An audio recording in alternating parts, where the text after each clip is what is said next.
I mean, I can only play so many seconds, Yeah, unfortunately. you're right. So clearly, guys, we're talking about the Goofy movie today, and I have my friend Ben with me. Ben, this is your first time on the show.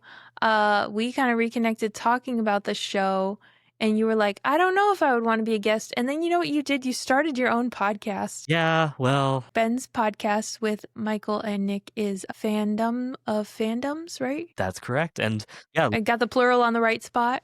yep.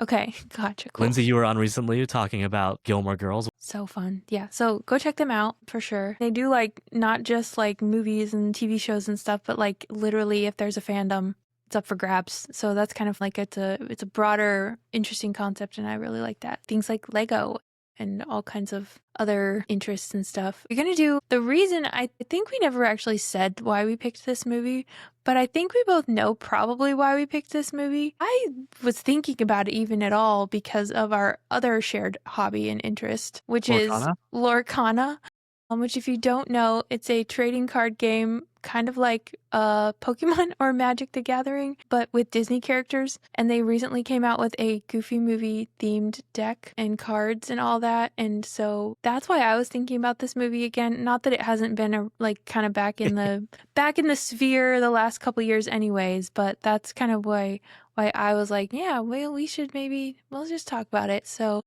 Yeah, definitely that. And also, Disney put out an album recently called A Whole New Sound that's a whole bunch of like 2000s pop punk bands doing Disney covers. And there's a okay. cover of Eye to Eye on there that I What? actually thoroughly enjoy I'd never heard of this band, No. but Magnolia Park. I haven't heard of them either. Yeah.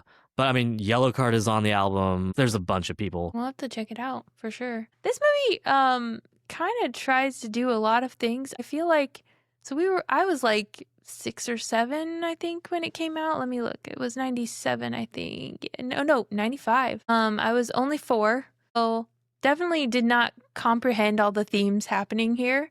100%. Yeah. But I remember my dad loved this movie, and he still to this day remembers the tagline of the promotion of the movie. It's hard to be cool when your dad's a goof. Yep. Nice. And he will say that whenever that movie comes up. So it's just really funny. Did you guys was it like a thing in your house, or did you kind of watch it later, or like? I definitely remember watching it growing up. I think my sister enjoyed it more than I did, but I definitely know I saw it several times growing up. Again, like you said, not catching a lot of the themes or some of the deeper, like just like emotion involved in it. But there were things like the Leaning Tower of Pisa. There My was gosh, the whole yes. Bigfoot scene, like Yes. things like that just like stood out to me and like were ingrained in my mind ever since the first time I saw it. So yeah, there were definitely some things that I remembered from it fondly. For sure. But yeah, watching it recently, like I took a whole new perspective on it and I appreciated that. Yeah, it's so funny. Okay, so you did say Leaning Tower of Pisa, like Bobby Zimmerski or something like that. Yeah. Zimmerowski, and we only know that Yeah. because he gets put into the principal's office, and they say his last name very definitively. So, like, what I didn't realize at the time, and I don't think I would have known how to, is like this movie felt like it was trying less to be a Disney cartoon in terms of like the world that it was in as much, and more about they focused a lot of energy on like what is it like to be a teenager in the 90s is what I felt like. It was very, very like time locked in a way that I don't know that a lot of like Disney movies have felt in a way. Yeah, I could agree with that. I mean, things that I tracked this time of like, for example, like there's like a cassette player and like in Goofy's car, it's like I'm pretty sure an 8-track player, which who knows what that is now? Like I barely know what that is, like let alone anyone who might watch it today. But yeah, things like that for sure. Like the old camcorder that Goofy uses, like just so many things that like are super outdated, but accurate for the time for sure. It goes the full gambit on this movie, like really from like straight up silly ridiculousness to like this is heavy. And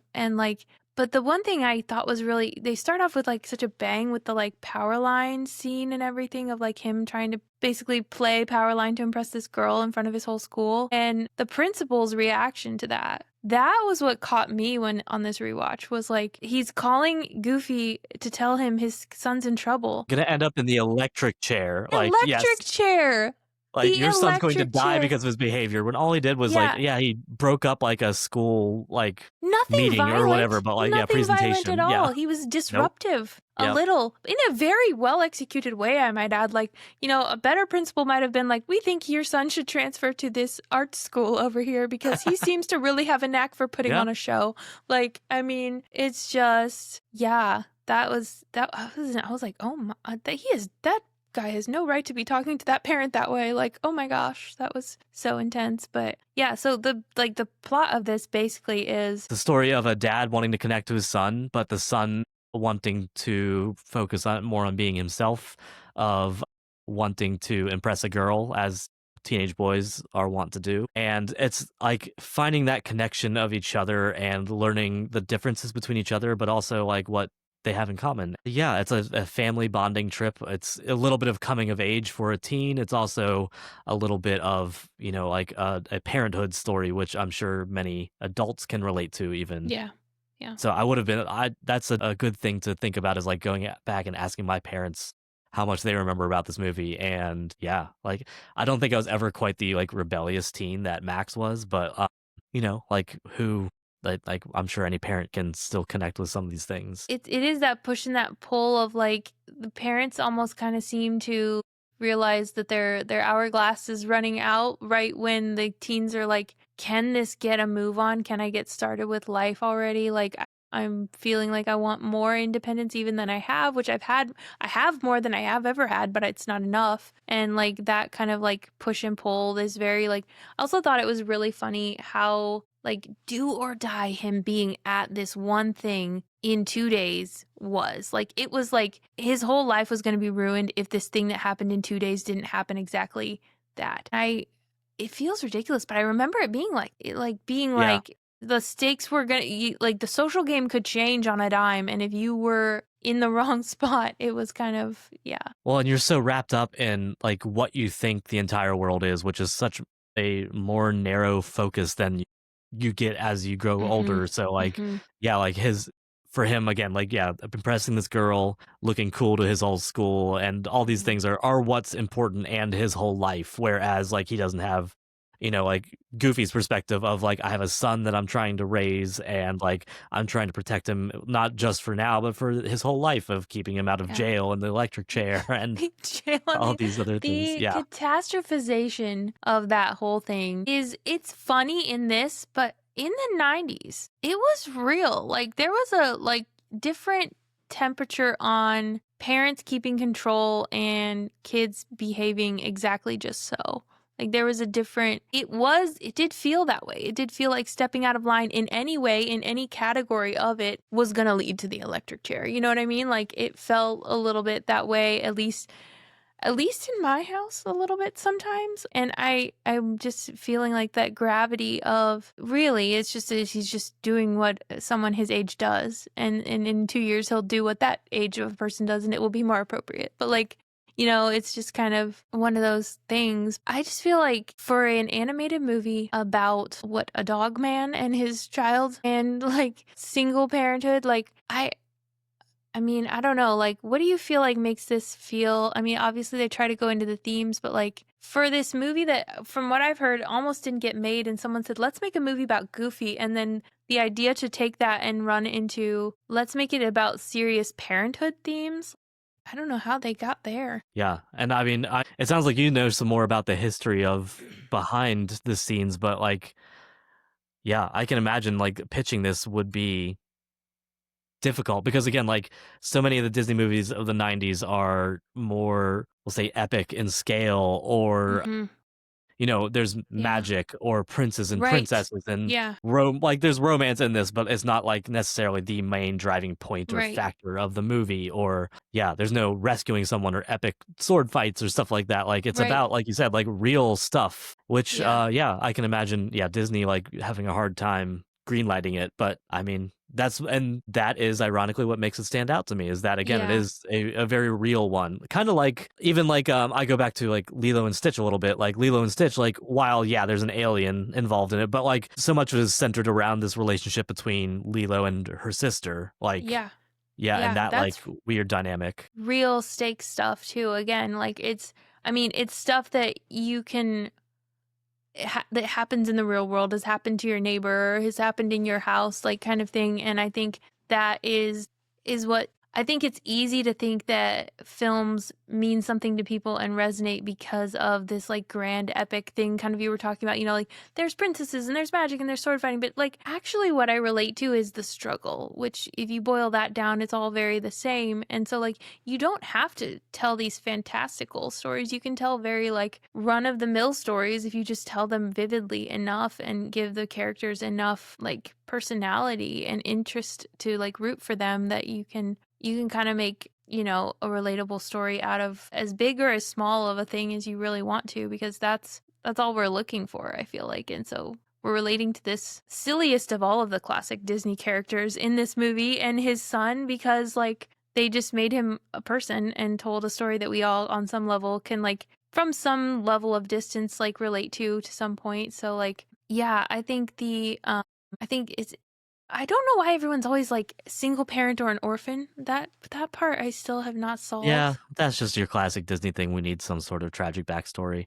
I still remain that I think that this could still have worked. We don't establish at all in the movie what happened to Max's mom. No, Like I have that no she's idea. just like a non-existent character. I still think it could work hypothetically as, like I would agree. if a mother existed, like this could still just be a father-son trip. Yeah, like yeah, it could work still. They Yeah. don't really establish that she is gone, do they? I don't think they do. But There's no regardless, one else home.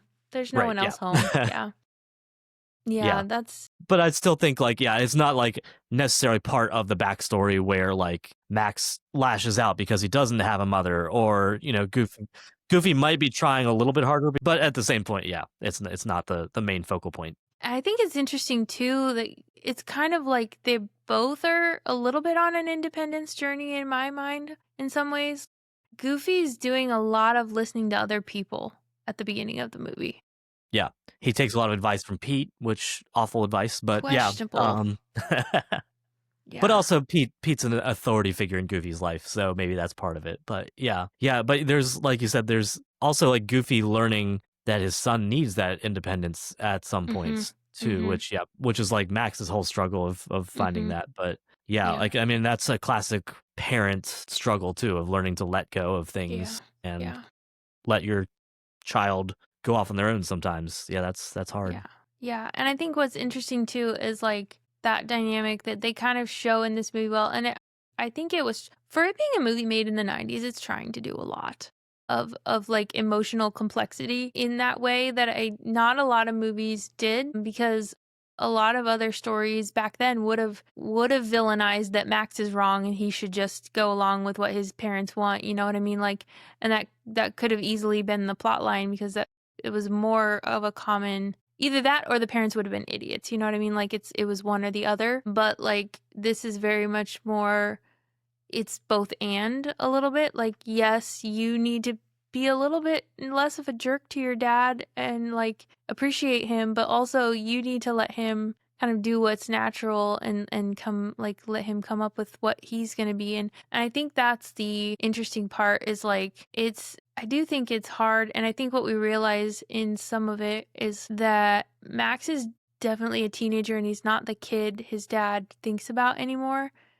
And I think a lot of parents, I remember this from like friends of mine, like my parents maybe were frustrated with me, but they still always talked to me. Like they like knew like what I was, dealing with or thinking, like they knew who I was to some extent, versus like I get the vibe that Max is kind of maybe not shown that to Goofy, and like Goofy doesn't, he just knows he's not the kid anymore. He doesn't know who he is. And I think that is some of the struggle. It's like, I don't know what to do with this stranger a little bit.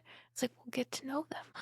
Like, what do you do with other strangers? Like, and that kind of thing. But I thought that was kind of, they did add that layer in here in a way that I thought was really interesting. But yeah. Yeah. And yeah, that one of the things I caught this time too that either I don't remember or never really fully processed was there's like a montage while they're on the road trip of Goofy letting Max pick all the places that they could stop and see along the way. And there's a moment when like, Max is picking, I think there was like jet skiing and like some other things that like probably a typical teen would pick. But there's a moment where Max stops to let them see, I think it was like the largest ball of yarn in the world or something like that. Something that Goofy got Mm-hmm. super excited about. So you Yeah. get like a little peek into like Max like also accepting like, okay, I know who my dad is. I know who he Mm-hmm.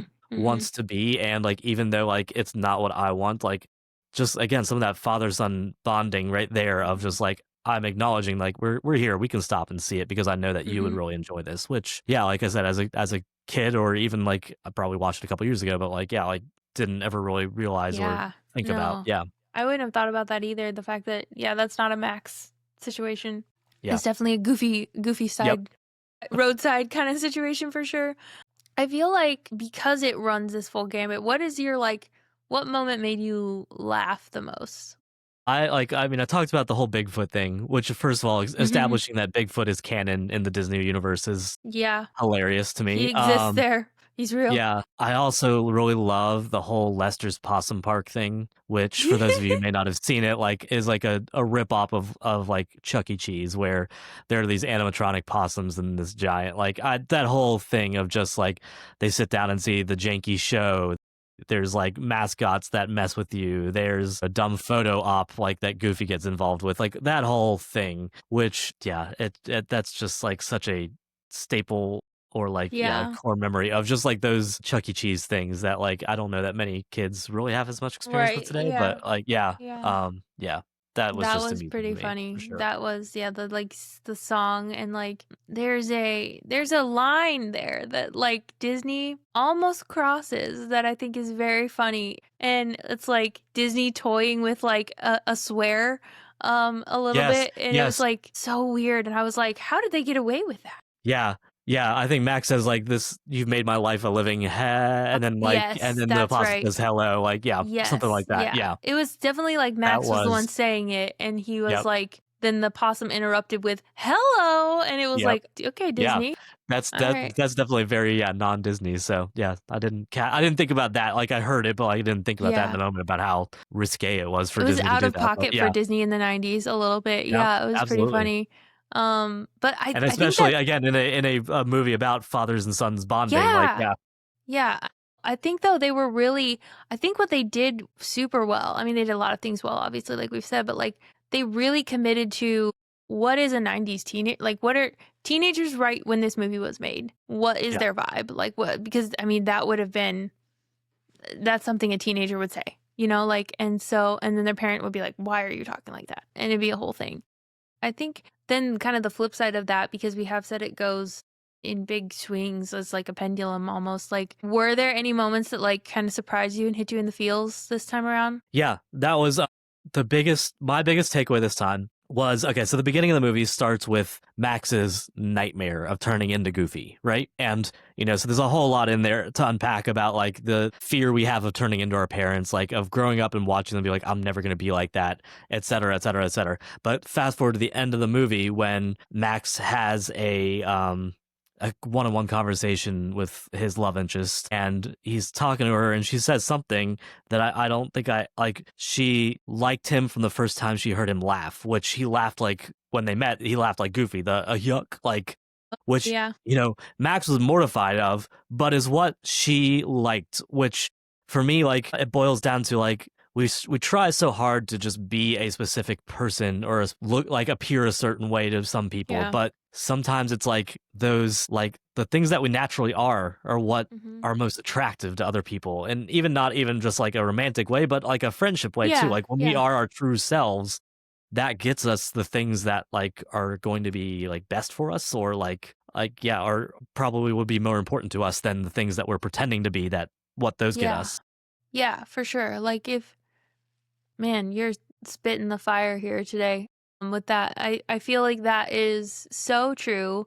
Um, yeah, like his whole desire is like he's trying to like shoehorn himself into like whatever's flowing naturally for me. I gotta course correct that. I gotta make it cooler. I gotta make it more interesting. I gotta make it more whatever. And she's like, well, the thing you did when you weren't thinking, that's what I like really liked about you. Like the when you were just being, like that's what I liked about you. And I think that is so true. And I think that's why a lot of people like end up with friendships that don't work out, or that frustrate them, or that like drain them, or things like that, or like they feel alone because there's like that true part that like is natural that like is kind of isolated by itself because they're not letting it out. You know, I was talking to someone at work probably a month ago now, and she was like, well, like if you're not being your full self out loud, how will the people that are looking for you ever find you? And it's like you don't think about the fact that like I think we all think we're super weird and like that no one else would be like interested.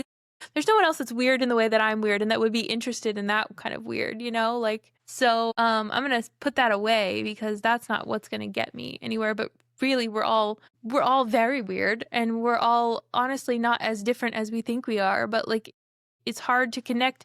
It's hard for fake to connect with fake, but like, it's really easy when two people can show up as themselves, and like, it happens so much easier and so much quicker, and it's so like it's magnetism. And I think that's such an interesting point that you took away because it's so subtle, but like it is really true. It's your authentic self, which, like I mean, boils down to everything you're saying. Is like, just not needing to put on these other things. And like, I mean, it's interesting you were talking about like, the friends that like the friendships that don't last are often like the ones that like you had to be a certain way around, you didn't feel like you could be your true self. But I mean, that's the nature of friendships in general too, of like we go through our own life stages, our own life phases that some friendships connect with on some levels and some don't. When those things change, that's when you start to drift apart and things like that. But like those true friends, and I think you and I have felt that the past couple of months, like rekindling our friendship of being able to just pick up where we left off because we are very similar to who we were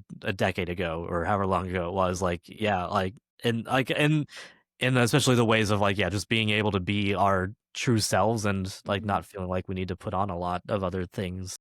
I was trying to come up with some sort of metaphor, like relating Goofy to Shrek and how Goofy is his authentic self and doesn't have layers like an onion, but regardless. I mean, he kind of is. I think the part where when Goofy gets it right with Max again is when Goofy is being Goofy and not taking everyone else's feedback. And like he's like, because Goofy's natural state is to believe that his son is great and awesome and like want to just be around him and be with him. He doesn't maybe know how to do that, but like he is not the one that's like, you need to do this and like, you know, being really prescriptive, which doesn't work for Max. I feel like even in that way, like the parenting side of it worked better when he was finally like listening to who he really was and who his son really was, more than like what Pete or the crazy super rude principal. I just can't imagine a school person, like a school like employee, talking to a parent that way. It just blows. Like I feel like that would be illegal now. Like, you would get like written up or something. I don't know, but it's crazy. Did you know who voiced him, the principal? It was Inconceivable, right? Yep, exactly. Yeah. Okay, I can't remember his name, voice. but Wallace yes, it Shawn. was. Yep. Yep, yeah. I was like, I know that voice for sure. And then when you asked me, I was like, yep, that's the one. Yep. No, that's absolutely. so funny. Yeah, it's I feel like it gets a lot right. It's a little crazy, but I think it definitely speaks to that kind of the desire like to be connected and the desire to be like understood in a lot of ways. Like Max is wanting to connect with this girl and his dad is wanting to connect with him. And what it works at the end of the day is when they both stop trying to be something else and just be, and then that just kind of makes it a lot easier. Were there any moments that you were like really resonated with of like, oh, I've had a moment like that in this movie? Or it's a very specific kind of movie, so maybe not. I mean, I think just in general, realizing how much more I can see things from Goofy's perspective now than when I watched it when I was younger. Just like, I'm not a parent right now, but like, you know, just being able to like understand from a caregiver aspect of like, trying to connect to this person that you're responsible for and like wanting the best for them, but also I wrote down this line that's like from the end of the movie where like they're having this argument about all of this and Max says something like, I'm not your little boy anymore, like I've grown up and I've got my own life now, and Goofy says, I know that, I just want to be a part of it. Like, like just realizing that struggle of like you feeling this person that you've cared for years, 10, 15 years, however long, like we don't know how old Yeah, Max is, but ambiguously like teenager. Yeah. yeah, but like yeah, like of like feeling them like wanting to pull apart and like go on their own way, which is totally natural. Like that's what Yeah. happens in our Yeah. society, in our lives. But that struggle of like even though you know it's coming, not wanting to let go, and just like yeah, realizing that you're gonna take on a different relationship as you grow. So I yeah, that hit me a Yeah. lot. Yeah, that those line there's a few lines like that in this movie that go so much harder than they have business doing. In a movie like this, I mean, like we're going from like Sasquatch and the possum park to like also going over a waterfall and then we're going to hit with those heavy hitters. Like it just all is kind of like okay, whiplash a little bit here in terms of the emotions on it, but like no, I think that yeah, it is crazy, and I think we kind of talked about this even on the episode I was on your show of like as you move through, like it's so easy to think that it's so easy sometimes I think to think that the perspective we have in the moment is the perspective, but like trying to be willing to see the perspective of all of the characters and like have empathy from where they're sitting at because no one in this movie is really wrong. That's just the way that being a person works. Like at points, like the needs and wants of a teenager are gonna butt up against the like feelings of the parent who has cared for them. Like, and it's neither of them are wrong. Like, it'd be weird if the parent was like, "Yep, great, leave." Like, that would suck. Nobody would want that. We'd be like, "That's awful." But the opposite of it is tricky, and it's just like I don't know. It's messy. I think Goofy shows us that being a human or a dog man is messy, but like if you try and you kind of decide to at the end of the day care for the person more than like, something kind of arbitrary or like be even just being willing to stick in it long enough to have those arguments. Like, they did have them, like and some people just get the frustration and don't get to the argument part and actually have the conversation where they say the things, whether that's parents or whatever. And I think the argument led to that statement and I think it's hard for probably I would imagine even a teenage Max to be like mad at Goofy for like once he says that it's like well am I a total jerk or like do I feel like I have been at least like I think that is really telling the fact that Goofy was willing to like own his own vulnerability in it and they had that conversation but um That that reminds me of an earlier moment too that also struck me is when it's coming again out of the Bigfoot scene. They're stuck in the car eating High Dad soup out of the can and talking about the things that Max used to spell out with the soup. And Goofy lets out that one of the things that Max used to spell is "I love you," and that was something that like you see Goofy react like that he was like embarrassed to say that or knew that Max would be embarrassed that he would at one point tell his dad that he loved him. that's And so it's interesting. yeah, so it's like yeah, this thing of like there's a point in our lives where we're not willing to be that vulnerable with our parents, but like watching Goofy be that vulnerable, like hopefully, it just showed Max that how willing he was to like Hmm. be a part of that relationship and be Yeah. there for him in whatever way and that he still did love him. Yeah. That's really interesting. I didn't really think about it in that way. Yeah, no, that is true. And I feel like there was some other Yeah, I feel like it's another one of those like typical teen things of like, yeah, yeah, not being well, not saying that you love you to I love you to your parents. And again, that's yeah, something that as I get older, I'm like, why did we go through that phase where we're so hesitant? Like maybe you didn't, but like, why were we so hesitant to tell our parents how much we care about them and love them when, they're like one of the most important relationships we'll ever have. yeah, yeah, Yeah, not everyone gets it, first of all, so, like, I understand that, and I know that I'm privileged in that I got to have both my parents and be around them all the time. Yeah, like, why are we so unwilling to be vulnerable with them about that sometimes? Yeah. yeah. I think it feels like yielding control. Like, well, because then it could easily be, well, if you love me, then do what I say. True. Not that, every parent would say that, but it's almost kind of like it's that differentiation and I think but I mean, I think too if I remember being a teenager, like I didn't tell anyone that I cared about them. Like cuz that felt like here I am, shoot me. Like, you know what I mean? Like True. kind of bearing like everything, like opening yourself up to like the possibility of hurt and in those ways. And so I feel like there's a lot obviously more happening with the parent dynamic, but I really think that I remember just like, and I think that leads to questioning on both sides, but I think by teenagers in general, like there's this, everything's heightened and so everything hurts more. And so like there's this like, if I don't tell you I care, you can't hurt me. But that doesn't, it's not how it works, but that's how it feels like it should work. And I think that like I don't remember, I mean, even to the point where like when I was like 19, having to realize for the first time that like, well, I guess I care about this person. And my mom was like, "What did you tell them? Like, did you actually say the words?"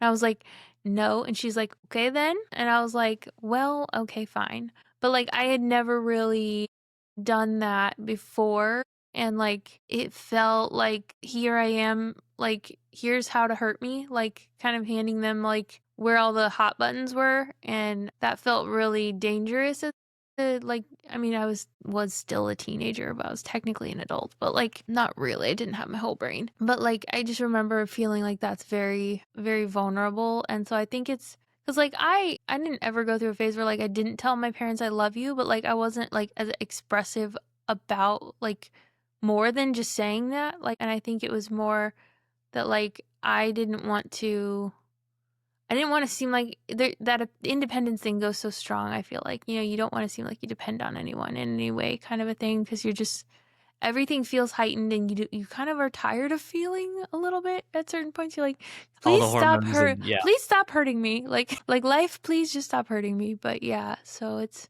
a lot. But I guess if you had one epilogue for, you know, to be truly on point punny here, what would you say like this movie, like rewatching this movie, like what's sticking with you? What's your takeaway? I was driving home today to like get ready for this, and I know one of the questions you asked was like if you could pick one Powerline lyric that like stuck with you or whatever. Like, and I mean, again, we have two songs to work with, so it's not that broad, but like the whole song "Eye to Eye" like is just such a good parallel for this movie. If we would just like take the time and like if we listen to each other's heart is the line, then we Mm, would realize like, okay, yeah. we can relate way more to each other because we understand what the other person is trying to do. Like, I mean, for Goofy, he understands that like Max is one trying to just grow up and be his own person. Two, he's starting to explore like relationships and like romance and that sort of thing, which is a place that we can assume Goofy has been, considering he has Yeah, as Max, a a child. child. Yes.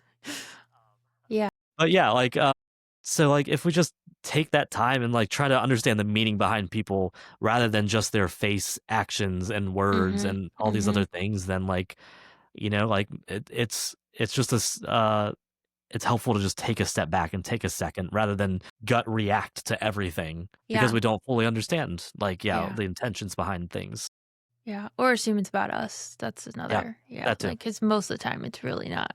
Let me see here. Let's see if this works for reference. It's a good one. It's a very good one. Yeah. No, that's well. Thanks for doing this. This was fun. I feel like this is a little bit of a shorter one, but like, I feel like so is that movie. Honestly, it's not like super Yeah, long. it's Like, it's it's a good kind of a piece. nice, like concise little story that they packed in there. But yeah. Thanks for coming on and joining the show. It Happy was to do fun. it and thanks for having me. Really appreciate it.